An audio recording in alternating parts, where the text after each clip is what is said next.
وننزل من القرآن ما هو شفاء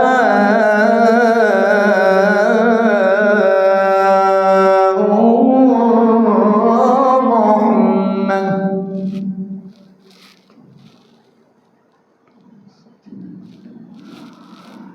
ما هو شفاء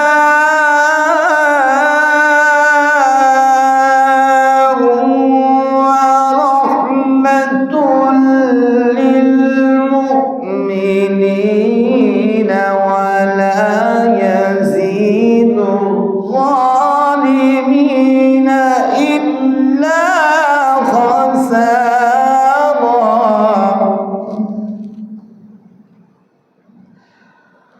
وإذا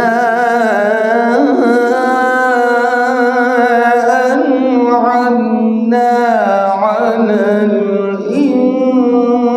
الإنسان أعرض ونأى بجانبه وإذا